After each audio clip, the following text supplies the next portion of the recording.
Hello students, last video में हम लोगों ने डिस्कस किया था about equity shares. Equity shares क्या है, उसके फीचर्स, लिमिटेशंस एंड मेरिट्स।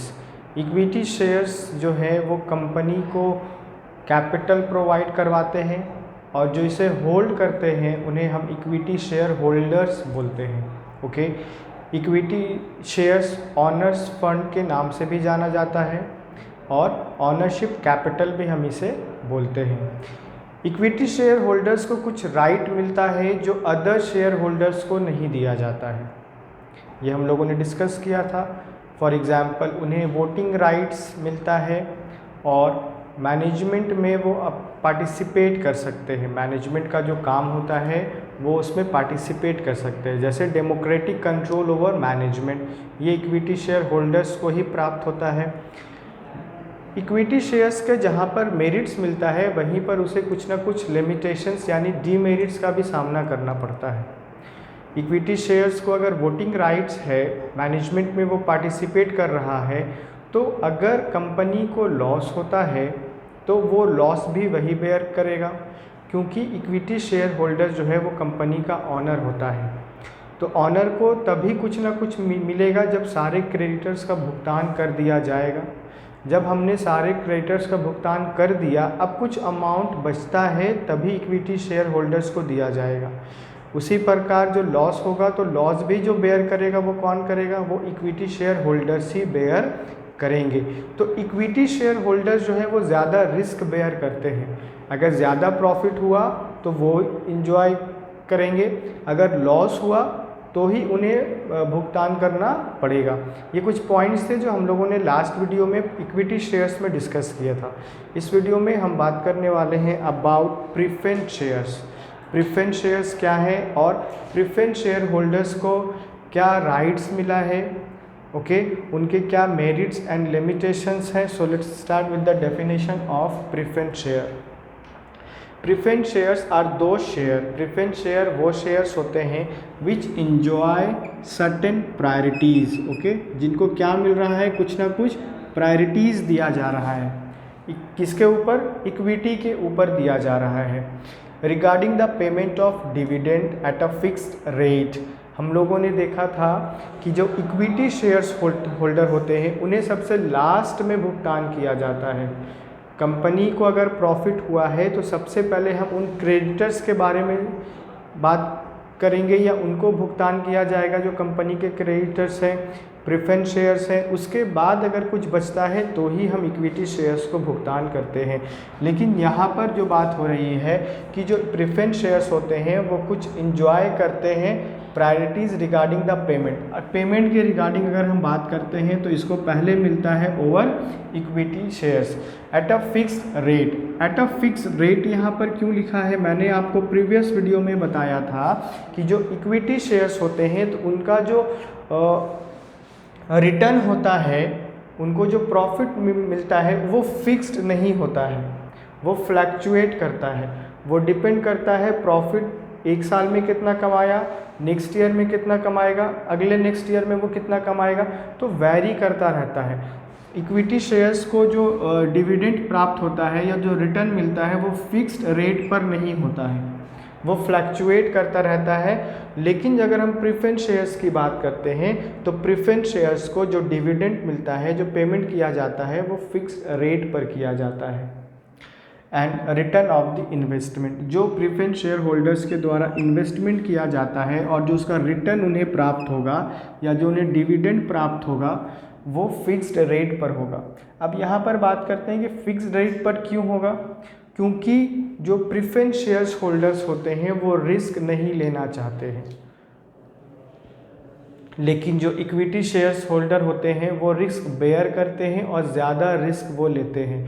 तो ज़्यादा रिस्क लेंगे तो उन्हें रिटर्न भी ज़्यादा होगा, और जो प्रेफरेंस शेयर्स होल्डर हैं वो रिस्क कम से कम लेते हैं और वो ये सोचते हैं कि फॉर एग्ज़ाम्पल अगर हमने कंपनी में पैसा लगाया तो हमें 6% ही अगर रिटर्न होगा तो वो चलेगा। क्यों, अगर कंपनी ने लॉस किया तब भी उन्हें उतना ही मिलेगा, अगर कंपनी ने प्रॉफिट किया तब भी उन्हें उतना ही मिलेगा। तो वो ज़्यादा रिस्क बेयर करना नहीं चाहते हैं। The capital raised bye issue of preference share is called preference shares capital. और जो कैपिटल रेज्ड होता है किसके थ्रू? प्रेफरेंस शेयर्स के थ्रू, उन्हें हम क्या बोलते हैं? प्रेफरेंस शेयर कैपिटल बोलते हैं। Okay, preference shares holder enjoy 2 preferential rights over equity holders. Preference share holders को 2 प्रायोरिटी मिलता है जो इंजॉय करते हैं किसके ऊपर? इक्विटी शेयर होल्डर्स के ऊपर। अब वो राइट्स क्या है? Let's see. Point number 1, receiving a fix rate of return. Okay, fix rate of dividend उन्हें प्राप्त होता है out of the net profit. जितना नेट प्रॉफिट है कंपनी का, उसमें से उनको जो डिविडेंड मिलेगा वो फिक्स्ड रेट पर मिलेगा। कंपनी ने जितना भी प्रॉफिट अर्न किया है, उनमें जो उनको रिटर्न मिलेगा वो फिक्स्ड रेट ऑफ डिविडेंड होगा। मैंने आपको यहाँ बताया कि कंपनी ने अगर लॉस कमाया है तब भी उन्हें उतना ही अमाउंट मिलेगा, कंपनी ने प्रॉफिट कमाया तब भी उन्हें उतना ही अमाउंट यहाँ पर पे किया जाएगा। तो जो प्रेफरेंस शेयर होल्डर्स होते हैं वो ज़्यादा रिस्क बेयर नहीं करना चाहते हैं, बस वो ये सोचते हैं कि मैंने अगर कंपनी में पैसा लगाया है तो मुझे जो रेट रिटर्न मिले वो फिक्स रेट हो, ज़्यादा फ्लैक्चुएट ना करे। of the company before any dividend is declared for equity shareholders। Okay, यहाँ पर देख रहे हैं कि जो इक्विटी शेयर होल्डर्स को कुछ भी भुगतान करने से पहले, ओके, डिविडेंड डिक्लेयर होने से पहले, किसका डिविडेंड? इक्विटी शेयर होल्डर्स का डिविडेंड अभी डिक्लेयर नहीं हुआ है, उससे पहले वो हम किसका डिक्लेयर करेंगे? तो हम डिक्लेयर करेंगे प्रेफरेंस शेयर्स का। ओके, तो हमने देखा कि प्रेफरेंस शेयर होल्डर्स को पहले प्रायोरिटी दिया जा रहा है over the equity share holders. यहाँ पर सबसे पहले क्रेडिटर्स का भुगतान करेंगे, प्रेफरेंस शेयर्स का भुगतान करेंगे। अगर कुछ अमाउंट बचता है तभी हम किसको डिक्लेयर करेंगे या किसको पे करेंगे? तो इक्विटी शेयर होल्डर्स को पे किया जाएगा। Next, receiving their capital after the claim of the company's creditors. Okay, यहाँ पर क्या देख रहे हैं हम लोग? Receiving their capital. ओके, उनका capital receive after the claim of the company's creditors have been settled at the time of liquidation, जब कंपनी को हम बंद कर रहे होंगे। Next we have is features, fixed rate of dividend. Okay, यहाँ पर एक चीज़ और हम समझते हैं कि यहाँ पर जो भुगतान हो रहा है वो इक्विटी से पहले किया जा रहा है। सेटलमेंट जो हो रहा है वो इक्विटी से पहले हो रहा है। किन लोगों का? प्रेफरेंस शेयर होल्डर्स का। Next we have is features, fixed rate of dividend. ये प्रेफरेंस शेयर का फीचर है कि उसे जो रेट ऑफ डिविडेंड मिलेगा वो फिक्स्ड होगा, वो फ्लैक्चुएट नहीं करेगा। Preference share holders receive dividend at a fixed rate before any dividend is paid to equity share holders. मैंने आपको पहले ही बताया कि जो प्रेफरेंस शेयर को रेट ऑफ डिविडेंड मिलेगा वो फिक्स्ड रेट पर होगा, वो फ्लैक्चुएट नहीं करेगा, वो उतना ही उसे दिया जाएगा, कंपनी लॉस में है या प्रॉफिट में है। किसके से पहले उसे प्रायोरिटी दिया जाएगा? तो उसे दिया जाएगा इक्विटी शेयर होल्डर से पहले उसका भुगतान कर दिया जाएगा। Next we have is repayment of capital. Preference share holders have preferential rights. Preference share holders को कुछ प्रेफरेंशियल राइट्स प्राप्त हैं as to the redemption of the capital at the time of winding of the company. Okay, next, no charge on assets, कोई भी charge नहीं किया जाता है। Preference shares are also enjoyed और also issued without creating any charge on a fixed assets. Fixed assets पर charge नहीं किया जाता ऑफ दी कंपनी का। Number 4 we have is voting rights. Preference shares holder generally do not enjoy any voting rights. Preference share holders को कोई भी voting rights नहीं दिया जाता है, या जो व्यक्ति प्रेफरेंस शेयर होल्ड करता है उसे हम प्रेफरेंशियल शेयर होल्डर्स बोलते हैं। अब हम बात करते हैं कि उसे वोटिंग राइट्स क्यों नहीं दिया जाता है। तो मैंने आपको पहले बताया कि उसको जो अमाउंट ऑफ डिविडेंड मिलता है वो फिक्स्ड होता है, उसका जो पेमेंट करने का प्रक्रिया है वो फिक्स्ड है, वो फ्लैक्चुएट नहीं करता है। और लेकिन जो इक्विटी शेयर होल्डर्स है वो फिक्स रेट नहीं है, वो डिपेंड करता है कि कंपनी ने अगर ज़्यादा प्रॉफिट कमाया तो रिटर्न ज़्यादा होने का चांसेस है, कंपनी ने अगर कम प्रॉफिट कमाया तो रिटर्न भी कम होने का चांसेस है। जब वो ज़्यादा रिस्क बेयर करेगा तो उसे कुछ ना कुछ तो प्रेफरेंस दिया, प्रायोरिटी दिया जाएगा। इसीलिए इक्विटी शेयर होल्डर्स को वोटिंग राइट प्राप्त है और वो मैनेजमेंट में पार्टिसिपेट कर सकता है, लेकिन ये जो वोटिंग राइट्स है वो प्रेफरेंस शेयर होल्डर्स को दिया नहीं जाता है। Next we have is types of preference share. कितने टाइप्स के हैं प्रेफरेंस शेयर्स? तो इसमें हम लोग 6 टाइप्स डिस्कस करेंगे। Number 1 is cumulative preference shares. The preference shares which carry the rights to accumulate unpaid dividend. Okay, वैसे प्रेफरेंस शेयर्स जिनको अधिकार दिया जाता है और जो कैरी कर सकते हैं अपने उस अमाउंट को जो उनको भुगतान अभी नहीं किया गया है। देखो, कंपनी जो है वो ज़रूरी नहीं कि हर साल प्रॉफिट पे प्रॉफिट कमाए, मैक्सिमम टू मैक्सिमम रिटर्न वो अर्न करे। कभी कभी ये भी होता है कि situation according to the company नहीं होते हैं या कंपनी उतना मार्केट से प्रॉफिट नहीं अर्न कर पाता है तो उसको उतना रिटर्न नहीं होता है। जब उसको रिटर्न नहीं होगा तो वो अपने शेयर होल्डर्स को कैसे पेमेंट करेगा। अब हम बात करते हैं प्रेफरेंस शेयर होल्डर्स को। वैसे प्रेफरेंस शेयर होल्डर्स जिनको अधिकार दिया जाता है, जिनको राइट प्राप्त होता है कि जितने भी अमाउंट उनके अनपेड हैं, जितना भी डिविडेंड उनको नहीं मिला है, फॉर एग्जांपल 1 साल नहीं मिला है या 2 साल नहीं मिला है, तो वो एक जगह इकट्ठा करके फ्यूचर में उन्हें डिविडेंड प्राप्त होगा। ओके, सेम लाइन यहाँ पे बोलता है the preference share which carry the rights to accumulate unpaid dividend. वैसे डिविडेंड जिनका भुगतान अभी उनको नहीं किया गया है, in case the same is not paid in the current year are termed as cumulative preference shares. Okay, next we have is non cumulative preference shares. अब हम बात करते हैं कि नॉन कम्युलेटिव प्रेफरेंस शेयर्स क्या है। The preference shares on which dividend do not accumulate are termed as non cumulative preference shares. वैसे preference shares holder जिनको अधिकार प्राप्त नहीं है कि वो अपने डिविडेंड को जोड़ करके या उनको जो अनपेड डिविडेंड है वो उसको कैरी कर सके नेक्स्ट ईयर में या फ्यूचर में उसे उन्हें भुगतान कर दिया जाए, लेकिन इसमें ऐसा नहीं होता है। If the company does not declare dividend for any year, right of the dividend of सब share holder is respect of that will be lost. तो उनका क्या हो जाएगा, वो लॉस्ट हो जाएगा। लेकिन कम्युलेटिव प्रेफरेंस शेयर होल्डर्स में उनको मिल जाता है और non cumulative preference share holders में अगर कंपनी ने डिक्लेयर नहीं किया है तो उन्हें फ्यूचर में नहीं मिलेगा और वो जो अमाउंट है वो भी उन्हें प्राप्त नहीं होगा, तो वो उसे खो देंगे। Okay, next we have is participating preference shares. Participating preference shares, the preference shares in which the shareholders are granted the right to share. Share means participate in the surplus profit of the company after paying dividend. अब company ने बहुत सारा profit कमाया, company का जो return हुआ वो बहुत ज़्यादा हुआ। जब कंपनी को ज़्यादा रिटर्न प्राप्त होता है तो वो अपने सारे क्रेडिटर्स को या जितने भी शेयर होल्डर्स होते हैं, प्रेफरेंस शेयर होल्डर या डिवेंचर्स होल्डर, उनको वो सारा भुगतान कर देता है। फिर वो देता है लास्ट में इक्विटी शेयर होल्डर्स को। इक्विटी शेयर होल्डर्स को भी देने के बाद अगर प्रॉफिट बच जाता है तो भी ये अधिकार है पार्टिसिपेटिंग प्रेफरेंस शेयर्स को कि उन्हें वो प्राप्त हो जाए। In the surplus profit of the company after paying, ये हमेशा याद रखना है, after paying dividend on equity share are termed as participating preference shares.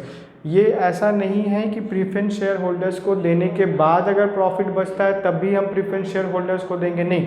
Preference share holders को देने के बाद हम अगर किसको दे रहे हैं, इक्विटी शेयर होल्डर्स को दे रहे हैं। अब इक्विटी शेयर होल्डर्स को देने के बाद भी बहुत सारा प्रॉफिट बचा हुआ है तो ये अधिकार है प्रेफरेंस शेयर होल्डर्स का, वैसे प्रेफरेंस शेयर होल्डर्स का जिन्हें हम पार्टिसिपेटिंग प्रेफरेंस शेयर होल्डर्स बोलते हैं।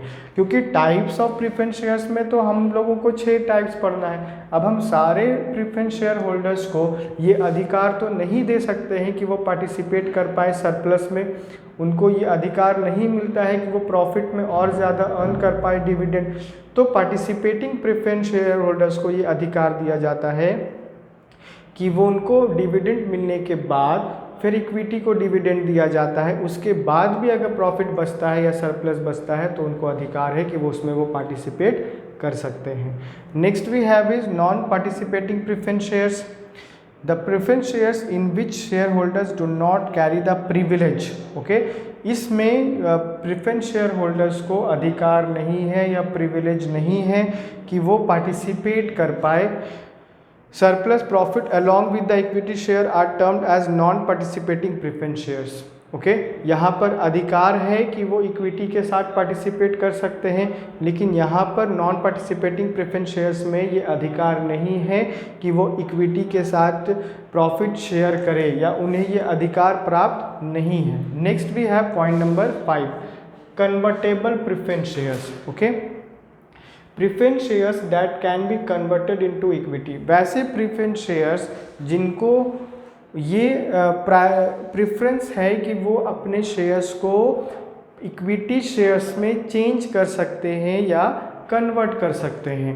तो preference shares that can be converted into equity with in a specified period. लेकिन यहाँ पर ये याद रखना है, एक स्पेसिफिक पीरियड होगा, उसके बाद ही वो क्या करेंगे, अपने शेयर्स को, प्रेफरेंस शेयर्स को कन्वर्ट कर पाएंगे इक्विटी शेयर्स में। ओके, ऐसा नहीं है कि आज उन्होंने प्रेफरेंस शेयर्स से कंपनी में जुड़े हैं और वो कंपनी के प्रेफरेंस शेयर्स कहलाए हैं, प्रेफरेंस शेयर होल्डर्स है, और कल उनका मन करता है कि हम इक्विटी शेयर्स होल्डर बन जाए, तो नहीं होगा। एक within a specific period के अंदर ये अधिकार उन्हें प्राप्त है।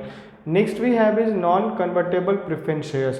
Preference shares that can not be converted into equity shares are known as non convertible preference shares. अब दूसरा ये बोलता है कि वैसे प्रेफरेंस शेयर्स जिनको अधिकार प्राप्त नहीं है कि वो अपने शेयर्स को इक्विटी में कन्वर्ट कर पाए या इक्विटी में चेंज कर पाए, तो उन्हें हम क्या बोलेंगे, उन्हें हम बोलेंगे नॉन कन्वर्टेबल प्रेफरेंस शेयर्स। तो अभी हम लोगों ने 6 टाइप्स को डिस्कस किया है। ओके, ये 6 टाइप्स आपको याद रखना है, ये ऑब्जेक्टिव में भी आ सकता है और सब्जेक्टिव में भी आ सकता है। अब हम बात करने वाले हैं मेरिट्स के बारे में, merits of preference share. Preference shares के कितने मेरिट्स हैं या कौन कौन से वो मेरिट्स को एंजॉय करता है, और उसके बाद हम लोग डीमेरिट्स डिस्कस करेंगे। Next we have is merits, merits of preference shares. अब हम लोग 1 बाय 1 डिस्कस करते हैं मेरिट्स के बारे में। Number 1 is reasonable safety of return. Okay, preference shares are useful for those investor who want steady income in the form of fixed return, rate of return and safety of investment. अब हम अगर market visit करते हैं तो market में customers जो होते हैं वो एक जैसे तो होते नहीं हैं। कस्टमर का टेस्ट अलग होता है, कस्टमर का प्रेफरेंस अलग होता है, कस्टमर का लेवल ऑफ इनकम अलग होता है, चीज़ों को जज करने का तरीका अलग होता है। अगर हम शेयर होल्डर्स की बात करते हैं तो मार्केट में अगर शेयर होल्डर्स हैं तो वो सारे के सारे एक जैसे तो होंगे नहीं। कंपनी में अगर वो इन्वेस्ट करना चाहते हैं तो उनका जो सोच है, जो उनका जो रिटर्न चाहने का जो इच्छा है वो तो सेम होगा नहीं। फॉर एग्ज़ाम्पल, हम 2 टाइप के कस्टमर को या शेयर होल्डर्स को डिफाइन करते हैं। एक वैसे शेयर होल्डर जो रिस्क लेना पसंद करते हैं, और दूसरे वैसे जो रिस्क लेना पसंद नहीं करते हैं लेकिन उनको एक फिक्स्ड अमाउंट हमेशा चाहिए। ओके, तो वैसे इन्वेस्टर जो रिस्क नहीं लेना चाहते हैं और उनको फिक्स्ड अमाउंट ऑफ रिटर्न चाहिए, तो वो प्रेफरेंस शेयर्स को के थ्रू कंपनी से प्रॉफिट अर्न कर सकते हैं। Preference shares are useful for those investors who want steady income, okay, in the form of fixed. यहाँ पे हमेशा याद रखना है कि जो प्रेफरेंस शेयर्स होल्डर हुए हैं उनको जो रिटर्न मिल रहा है वो फिक्स्ड रेट ऑफ रिटर्न है उनका, वो फ्लैक्चुएट नहीं करता है, जिस प्रकार इक्विटी शेयर होल्डर के साथ ये कंडीशन लागू नहीं होता है। इक्विटी शेयर होल्डर के साथ कंडीशन ये लागू नहीं होता है कि आपको एक फिक्स्ड अमाउंट ऑफ रिटर्न मिलेगा। वो डिपेंड करता है कि कंपनी ने कितना प्रॉफिट अर्न किया है, कंपनी का क्या सर्कमस्टांसेस है, कंपनी का लेवल ऑफ इनकम कैसा है। अगर उसने सारे क्रेडिटर्स का भुगतान कर दिया है एंड आफ्टर दैट अगर अमाउंट बचता है then equity share holder will get, if not तो दे विल नॉट गेट। और equity share holder preference share holder का जो इन्वेस्टमेंट है वो भी सेफ होता है, वो डूबता नहीं है, कंपनी के द्वारा उन्हें रिटर्न कर दिया जाता है। Next we have is no interference in management. ये प्रेफरेंस शेयर होल्डर्स को मैनेजमेंट में इंटरफेयर करने नहीं दिया जाता है। Preference share do not effect the control. Preference share holder जो है वो कंट्रोल, किसके कंट्रोल को, इक्विटी शेयर होल्डर के कंट्रोल को कोई भी इफेक्ट नहीं करते हैं ओवर द मैनेजमेंट। मैंने आपको बताया कि जो मैनेजमेंट में पार्टिसिपेट करते हैं वो कौन करते हैं, वो इक्विटी शेयर होल्डर्स करते हैं। और इक्विटी शेयर होल्डर्स को ये अधिकार है कि वो वोटिंग कर सकते हैं, लेकिन जो वोटिंग करने का अधिकार है वो प्रेफरेंस शेयर होल्डर्स का नहीं है। तो ये प्रेफरेंस शेयर होल्डर्स को वोटिंग करने का अधिकार नहीं है, तो इसी कारण वो मैनेजमेंट में कोई भी इंटरफेयर नहीं कर सकते हैं, या उनके कारण मैनेजमेंट को कोई भी इफेक्ट या नुकसान नहीं होगा। Next we have is point number 3, no charge on assets. Okay, assets पर कोई भी चार्ज नहीं लिया जाता। Preference capital do not create any sort of charge against the assets. Assets के अगेंस्ट में कोई भी चार्ज नहीं किया जाता of a company. So assets में बी यूज्ड एज सिक्योरिटी। तो एसेट्स को किसके तौर पर यूज़ कर सकते हैं, सिक्योरिटी के तौर पर यूज़ कर सकते हैं। अगर सिक्योरिटी के तौर पर यूज़ करेंगे तो फ़ायदा क्या होगा कि हम लोन रेज कर सकते हैं इन फ्यूचर। भविष्य में अगर लोन की आवश्यकता है तो through this we can raise loan. Next we have is point number 4, repayment of principal amount. Preference share holder have a preferential rights. Preference share holders को प्रेफरेंशियल राइट्स है। किसका राइट है, रीपेमेंट करने का ओवर इक्विटी। इक्विटी से पहले अधिकार है कि प्रेफरेंस शेयर होल्डर का भुगतान कर दिया जाए। In the event of liquidation of company, कब करना होता है, जब कंपनी को हम वाइंड अप कर रहे हैं या कंपनी का लिक्विडेशन हो रहा हो, तो उस समय हम प्रेफरेंस देंगे ओवर इक्विटी के। किसको देंगे, प्रेफरेंस को देंगे, प्रेफरेंस शेयर होल्डर्स को देंगे, और उनका भुगतान वहाँ पर इक्विटी से पहले कर देना होगा। Next we have is trading on equity. The preference share are entitled to a fixed rate of dividend. It enables the company to declare the higher dividend to equity shareholder during the prosperity to take advantage of the trading on equity. Okay, equity share holders को जो अधिकार है कि वो last में ले, लेकिन उनको पास अगर कंपनी ने ज़्यादा प्रॉफिट कमाया तो ज़्यादा लेने का चांसेस है, लेकिन जो प्रेफरेंस शेयर होल्डर्स हैं उनको फिक्स्ड अमाउंट ही प्राप्त होगा। Next we have is limitation, जिसे हम डीमेरिट्स भी बोलते हैं। Okay, demerits. Let's see the point of demerits of preference share. Number 1 is limited appeal. Preference shares are not suitable for advantageous or bold investors. वैसे investors जिनको risk लेना अच्छा लगता है, जो चाहते हैं कि मैं ज़्यादा से ज़्यादा इन्वेस्ट करूं और मैं रिस्क लूं और उससे जो प्राप्त हो प्रॉफिट हमारा वो भी ज़्यादा हो। अगर हम पैसा ज़्यादा इन्वेस्ट करते हैं तो हमें रिटर्न होने का चांसेस भी ज़्यादा होगा। अगर हम इन्वेस्ट कम करेंगे तो रिटर्न भी कम होगा। तो मार्केट में जो शेयर होल्डर्स होते हैं वो भी दो प्रकार के, एक होते हैं ज़्यादा रिस्क लेने वाले और दूसरे होते हैं कम रिस्क लेने वाले। तो जो ज़्यादा रिस्क लेना चाहते हैं वो इक्विटी की तरफ जाते हैं, और जो कम रिस्क लेना चाहते हैं, जो ये चाहते हैं कि मुझे जो अमाउंट प्राप्त हो वो फिक्स रेट पर अमाउंट प्राप्त हो, मेरा जो अमाउंट या इन्वेस्टमेंट हो वो सेफ हो, मुझे कोई भी नुकसान नहीं हो, तो वैसे शेयर होल्डर्स जिनको एक फिक्स्ड अमाउंट ही चाहिए और वो ज़्यादा वेरिएशन या चेंजेस नहीं लाना चाहते हैं, तो वो किस ओर जाएंगे, वो जाएंगे प्रेफरेंस शेयर होल्डर्स की ओर। और जब वो प्रेफरेंस शेयर होल्डर्स की ओर जाएंगे तो उनको जो अमाउंट मिलेगा वो भी फिक्स्ड ही मिलेगा, वो वैरी नहीं करेगा। लेकिन जो बोल्ड इन्वेस्टर्स होते हैं who are willingly to take risk, जिनकी ये इच्छा होती है कि मुझे रिस्क लेना है, and are interested in higher return, और जिनको इंटरेस्ट होता है कि मुझे जो रिटर्न मिले वो भी ज़्यादा मिले। तो ऐसे में क्या होगा कि उनके लिए प्रेफरेंस शेयर्स अच्छा नहीं माना जाता है।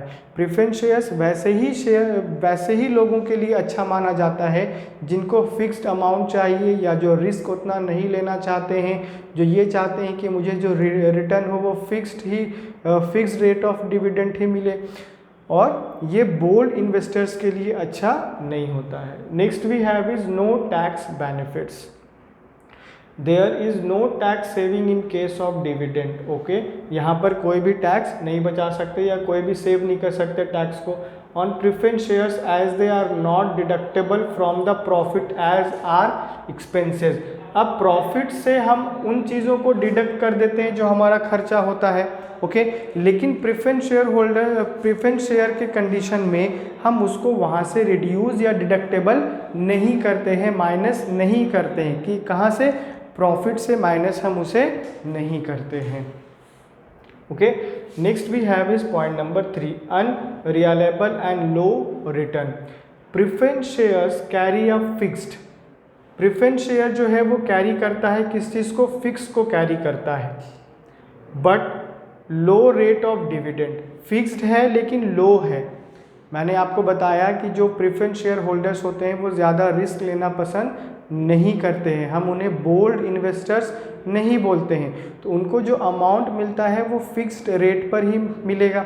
तो अगर फिक्स्ड रेट पर मिल रहा है तो ज़्यादा नहीं मिलेगा, यानी लो रेट ऑफ डिविडेंड ही होगा। ज़्यादा तो उन्हें प्राप्त नहीं हो रहा, कम ही हो रहा है। इवन ड्यूरिंग बम्पर प्रॉफिट, जब कंपनी ज़्यादा प्रॉफिट कमाता है या उसने ज़्यादा रिस्क लिया तो रेट ऑफ रिटर्न भी ज़्यादा होगा। तो मान लेते हैं कि एक साल में कंपनी ने ज़्यादा इन्वेस्ट किया, ज़्यादा उसको प्रॉफिट प्राप्त हुआ। अब जब ज़्यादा प्रॉफिट प्राप्त हुआ तो प्रेफरेंस शेयर होल्डर को तो क्या दे रहे हैं हम, फिक्स रेट ऑफ रिटर्न दे रहे हैं। ये तो पहले ही एग्रीमेंट में हो गया था कि आपको जो भी रेट ऑफ रिटर्न मिलेगा वो फिक्स्ड मिलेगा। अब कंपनी ने बहुत ज़्यादा प्रॉफिट अर्न किया लेकिन जो उनको अमाउंट मिलेगा वो तो सेम ही मिलेगा, उसमें वेरिएशन नहीं आएगा, इसीलिए उनको लो रेट ऑफ डिविडेंड ही प्राप्त होगा। इवन ड्यूरिंग बम्पर प्रॉफिट, जब कंपनी बहुत ज़्यादा प्रॉफिट अर्न कर रहा होगा तब भी जो उन्हें रिटर्न मिलेगा वो सेम ही मिलेगा, उसमें कोई भी चेंजेस नहीं आएगा। Preference shares holder have to be satisfied with a fixed dividend. Okay, preference share holder जो हैं वो सेटिस्फाई हो जाते हैं एक फिक्स रेट ऑफ रिटर्न से ही, लो रेट ऑफ डिविडेंड से ही। उन्हें एक ये हो जाता है कि चलो कुछ नहीं से कुछ तो मिल रहा है, लेकिन जो उनका ग्रो करने का चांसेस है वो कम होता है। रेट ऑफ रिटर्न प्राप्त करने का जो चांसेस है वो कम ही रहता है, वो लो ही रहता है। While equity share holders get a major share in the profit, लेकिन जो इक्विटी शेयर होल्डर्स हैं उनको जो प्रॉफिट में हिस्सा प्राप्त होगा वो ज़्यादा प्राप्त होगा। ओके, वो ज़्यादा प्राप्त कैसे होगा, क्योंकि हमने देखा है कि जो इक्विटी शेयर होल्डर्स हैं वो ज़्यादा रिस्क लेते हैं। अगर इक्विटी शेयर होल्डर को प्रॉफिट में ज़्यादा शेयर मिल रहा है, इसका मतलब ये नहीं कि उसे हर समय यही चीज़ प्राप्त हो रहा है। जब कंपनी कम प्रॉफिट कमाता है या उतना प्रॉफिट नहीं कमाता है और वो अपने सारे क्रेडिटर्स का भुगतान कर देता है और भुगतान करने के बाद कभी अगर कंपनी के बाद कुछ नहीं बचता है तो इक्विटी शेयर होल्डर्स को उतना नहीं मिलता है, लेकिन वो उस समय भी सरवाइव करता है। और ये सिचुएशन जब आता है कि जब कंपनी बम्पर प्रॉफिट कमाता है तो ये इक्विटी शेयर का अधिकार है कि उसे जो प्रॉफिट में शेयर मिले वो भी ज़्यादा मिले। तो ये कुछ लिमिटेशंस थे जो हम लोगों ने प्रेफरेंस शेयर्स में डिस्कस किया। Limited appeal, okay, no tax benefits और अनरिलायबल एंड लो रिटर्न। अगर हम मेरिट्स की बात करते हैं तो मेरिट्स में भी हम लोगों ने 5 पॉइंट डिस्कस किया। Reasonable safety of return, no interference in management, no charge on assets, repayment of principal amount and trading on equity. तो हम लोगों ने पिछले वीडियो में जो इक्विटी शेयर्स के बारे में पढ़ा और इस वीडियो में हम लोगों ने प्रेफरेंस के बारे में पढ़ा, प्रेफरेंस शेयर्स के बारे में पढ़ा। तो दोनों के बारे में अगर हम कंपेयर करें तो ये पता चलता है कि दोनों ही शेयर अपनी अपनी जगह पे अपने शेयर होल्डर्स को बेनिफिट पहुंचाता है। इक्विटी शेयर होल्डर्स जो है वो वैसे शेयर होल्डर्स के लिए हैं जो वैसे लोगों के लिए हैं जो ज़्यादा इन्वेस्ट करना चाहते हैं, जो ज़्यादा रिस्क लेना चाहते हैं, जो बोल्ड इन्वेस्टर्स में काउंट होते हैं। लेकिन वैसे इन्वेस्टर्स जो ज़्यादा रिस्क लेना पसंद नहीं करते हैं, जो एक फिक्स्ड अमाउंट पर ही खुश होते हैं, तो वो प्रेफरेंस शेयर्स की ओर जा सकते हैं। ओके, जहाँ पर इक्विटी शेयर होल्डर्स को वोटिंग राइट है और मैनेजमेंट में वो कंट्रोल कर रहा है या पार्टिसिपेट कर रहा है, लेकिन प्रेफरेंस शेयर होल्डर को ऐसा अधिकार प्राप्त नहीं है। तो हर जगह हर कुछ नहीं मिल सकता है।